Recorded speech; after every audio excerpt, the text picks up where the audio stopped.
Breaking news విభజన సమస్యలపై రెండు తెలుగు రాష్ట్ర ప్రభుత్వాలు వేగంగా ముందడుగు వేస్తున్నాయి. విభజన సమస్యలను 4 నెలల్లోగా పరిష్కరించుకునేందుకు రెండు తెలుగు రాష్ట్రాలు డెడ్ లైన్ పెట్టుకున్నాయి. ముందుకు త్వరగా పూర్తయ్యే సమస్యలను పరిష్కారం చేసుకోవాలని చూస్తున్నాయి. ఎంతకు ఏకాభిప్రాయానికి రాని వాటిని తప్ప మిగిలిన వాటన్నిటిని వీలైనంత త్వరగా పరిష్కరించుకోవాలని రెండు రాష్ట్రాల సీఎంలు డిసైడ్ అయ్యారు.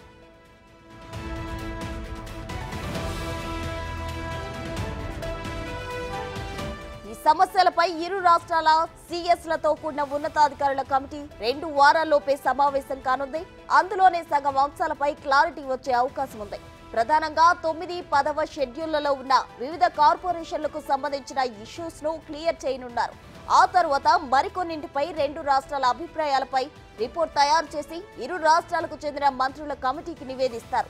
ఆ కమిటీలో చర్చించి 90% వరకు సమస్యలకు పరిష్కారం చూపించాలని భావిస్తున్నారు. వచ్చే నెల పూర్తయ్యేలోగా ఉన్నతాధికారుల సమావేశాలు పూర్తయ్యేలా ప్లాన్ చేస్తున్నారు.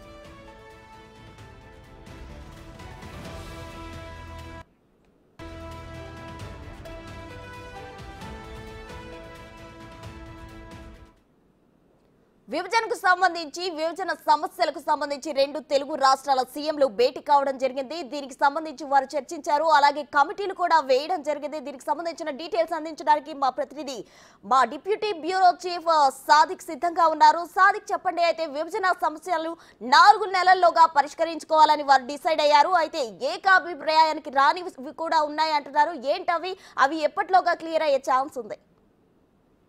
ప్రస్తుతం ఇరు రాష్ట్రాల ముఖ్యమంత్రులు విభజన సమస్యలపైన సమావేశమైన సంగతి మనకు తెలిసిందే. ఆ తర్వాత ఒకటి ఉన్నతాధికారులకు ఒక కమిటీ, అదేవిధంగా మంత్రులతో మరో కమిటీ వేయాలని కూడా నిర్ణయించడం జరిగింది. ఈ మేరకు రేపో మాపో ఉన్నతాధికారుల కమిటీ వేయనున్నారు. ప్రధానంగా ఇరు రాష్ట్రాలకు సంబంధించినటువంటి ఆర్థిక శాఖ ముఖ్య కార్యదర్శులతో పాటుగా ఈఎన్సీ సంబంధించిన R&B ఈఎన్సీ అధికారులు కూడా ఇందులో ఉండే అవకాశం ఉన్నట్టు తెలుస్తుంది. సో ఈరోజు సాయంత్రం కానీ రేపు ఉదయం కానీ ఈ పూర్తి స్థాయిలో కూడా కమిటీ రావడానికైతే ఆస్కారం ఉన్నట్టుగా మనకు సచివాలయ వర్గాలు చెప్తా ఉన్నాయి. ఎందుకంటే 9, 10 షెడ్యూల్లో ఉన్నటువంటి సంస్థలు అనేక సంస్థలతో పాటుగా వివిధ ఇన్స్టిట్యూట్స్కి సంబంధించి దానిపైన కూడా అధ్యయనం చేయాల్సిన అవసరం ఉంటుంది. అంతేకాకుండా ఆస్తులు అప్పుల విషయంలో కూడా ఇంకా క్లారిటీ రాని పరిస్థితి ఉంది. గత ప్రభుత్వంలో ఎంతవరకు జరిగిన విషయం కూడా కొత్త కమిటీలకు కానీ లేక కొత్త ప్రభుత్వాలకు తెలియదు కనుక పూర్తి స్థాయిలో అధ్యయనం చేసేందుకు గాను ఈ కమిటీలు యుద్ధ ప్రాతిపదికన చర్యలు చేపట్టబోతున్నాయి. సో కమిటీ కాన్స్టిట్యూట్ అయిన తర్వాత పూర్తి స్థాయిలో అధ్యయనం చేసి ఏ కమిటీ ఏం చేయాలి దానిపైన కూడా పూర్తి స్థాయిలో చేస్తారు. తొలుత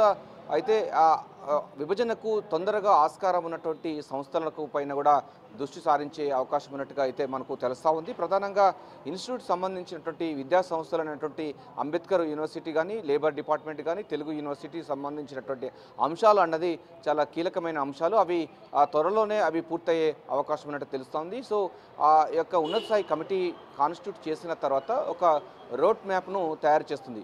ఆ రోడ్ మ్యాప్ ఆధారంగా విభజన సమస్యలన్నిటిపైన ఇద్దరు ముఖ్య కార్యదర్శులు, అంటే అటు ఆంధ్రప్రదేశ్ ముఖ్య కార్యదర్శి, ఆర్థిక శాఖ ముఖ్య కార్యదర్శి, తెలంగాణ ముఖ్య కార్యదర్శి ఇద్దరు కూడా కూర్చొని విభజన సమస్యలపైన కూడా ఒక పూర్తి స్థాయిలో ఒక ఎజెండా ఖరారు చేస్తారు. ఆ ఎజెండా ప్రాతిపదికన 9, 10 షెడ్యూల్లో ఉన్నటువంటి అనేక అంశాలు ఇప్పటివరకు జరిగినటువంటి విభజన అన్నిటి కూడా కూలంకషంగా చర్చించి తొందరగా పరిష్కారం అయ్యేటి ఏమేమి ఉన్నాయో వాటన్నిటి కూడా స్టార్ట్ చేసే అవకాశం అయితే కనబడుతుంది. సో వాళ్ళ పరిధిలో ఉన్నటువంటి అనేక అంశాలను కూడా వాళ్ళు పూర్తి స్థాయిలో ఫుల్ఫిల్ చేయబోతున్నారు, విభజన చేయబోతున్నారు. సో దీనికి సంబంధించిన దాంట్లో గత ప్రభుత్వాలు ఇంతవరకు ఏం చేశాయి, 10 సంవత్సరాల్లో ఏం చేశాయి, దానికి సంబంధించిన రోడ్ మ్యాప్ ఏమైనా తయారు చేశారా, ఆస్తులు అప్పుల విషయంలో క్లారిటీ రాకపోవడానికి కారణమైంది, బ్యాంకు బ్యాలెన్స్ అంటే 9, 10 షెడ్యూల్లో ఉన్నటువంటి సంస్థల యొక్క డిపాజిట్స్ కూడా బ్యాంకుల్లో ఉన్న నేపథ్యంలో వాటిని ఎట్లా మనం ఏ నిష్పత్తి ఆధారంగా మనం పంచుకోవాలి, అంటే ఇరు రాష్ట్రాలకు సంబంధించి పంచుకోవాలి, 2014 సంబంధించిన విభజన చట్టం ఏం చెప్తా ఉంది, జనాభా ప్రాతిపదికన చేయాలా లేకపోతే ఏ తరహా సంబంధం చేయాలి దానిపైన కూడా చర్చించనున్నారు. అయితే మనకు మాత్రం ఉమ్మడి రాష్ట్రంలో జనాభా ప్రాతిపదికనే అయితే విభజన చేయాలని కూడా చెప్పడం జరిగింది. సో ఏ సంస్థలు ఏ నైసర్గిక స్వరూపం అంటే ఏ ప్రాంతంలో ఉన్నటువంటి ఇన్స్టిట్యూట్ ఆ ప్రాంతానికే చెందుతుందని కూడా విభజన చట్టం చేసింది. కానీ హెడ్ క్వార్టర్స్ హైదరాబాద్లో ఎక్కువ హెడ్ క్వార్టర్స్ ఉన్నాయి కనుక ఈ హెడ్ క్వార్టర్స్ దానిపైన కూడా విభజన చేయాల్సిన అవసరం కూడా అధికారుల కమిటీ చూసుకోబోతుంది. సో అందులో భాగంగా చీఫ్ సెక్రటరీ అంటే చీఫ్ సెక్రటరీ కూడా దీంట్లో పూర్తి స్థాయిలో కూడా మార్గదర్శకాలు నిర్దేశించి అన్నారు. సో ఒక కమిటీ కాన్స్టిట్యూట్ అయిన తర్వాత దాని మార్గదర్శకాలు రూపొందిస్తారు. ఆ రూపొందించిన తర్వాత ఎజెండా ఖరారు చేస్తారు. ఎజెండా ఖరారు చేసిన తర్వాత వారు చర్చలు కొనసాగుతాయి. సో అందుబాటులో ఉన్నటువంటి తొందరగా పరిష్కారం అయ్యేటువంటి అంశాలపైన కూడా చర్చించిన తర్వాత వాటిని పరిష్కరిస్తారు. ఇక ఈ పూర్తి స్థాయిలో కూడా మొత్తం ఆగస్టు 15 తారీఖు వరకు కూడా పూర్తి స్థాయిలో కూడా 2 కమిటీలు కాన్స్టిట్యూట్ కావాలని కూడా ఇరు రాష్ట్ర ప్రభుత్వాలు భావిస్తున్నట్టుగా తెలుస్తూ ఉంది. సో ఆ తర్వాత మంత్రుల కమిటీ కూడా ఏర్పాటు చేయబోతున్నారు. మంత్రుల కమిటీ కూడా అధికారుల కమిటీ వేసిన తర్వాత వాళ్ళు చేయలేని పనులు మంత్రులు చేస్తారు. సో ఇరు రాష్ట్రాలకు సంబంధించిన మంత్రులు కూడా కమిటీ కాన్స్టిట్యూట్ కాబోతుంది. అందులో మనకు తెలంగాణ సంబంధించినటువంటి ఆర్థిక శాఖ మంత్రి బట్టి విక్రమార్క, ఏపీ సంబంధించిన ఆర్థిక శాఖ మంత్రితో కూడినటువంటి కమిటీలు ఏర్పాటు చేస్తారు. ఆ తర్వాత మొన్న ముఖ్యమంత్రుల సమావేశంలో పాల్గొన్నటువంటి 3 మంత్రులు ఎట్లయితే ఉన్నారో అదే కాన్స్టిట్యూట్ అయ్యే అవకాశం ఉన్నట్టుగా తెలుస్తుంది. వారే ఉండే అవకాశం అయితే కనబడుతుంది. సో ఎందుకంటే వాళ్ళు డైలాగ్స్ మొత్తం కూడా పూర్తి స్థాయిలో కూడా దగ్గరుండి పర్యవేక్షణ చూస్తున్నారు కనుక వారికి మంత్రుల కమిటీ వేసే అవకాశం ఉంది. సో ఏదైనప్పటికీ దీంట్లో మాత్రం ప్రధానంగా అధికారుల కమిటీ నేడో రేపో కాన్స్టిట్యూట్ అయ్యే అవకాశం ఉంది. ఆ తర్వాత వాళ్ళు రోడ్ మ్యాప్ను నిర్దేశిస్తారు. ఆ తర్వాత 9-10 షెడ్యూల్లో ఉన్నటువంటి అనేక అంశాలపైన చర్చించిన తర్వాత వీలైనంత త్వరగా పూర్తయ్యేటి విభజన జరిగేటి దానిపైన కూడా ఫోకస్ చేస్తారు. ఆ తర్వాత మిగతా వాటిని కూడా దానికి సంబంధించినటువంటి ఎందుకంటే కోర్టులకు వెళ్ళే ఆస్కారం ఉంటుంది.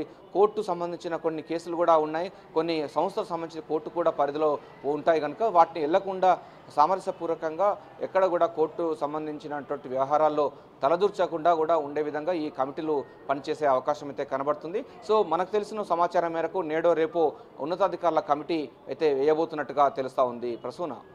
Right Sadiq, thank you.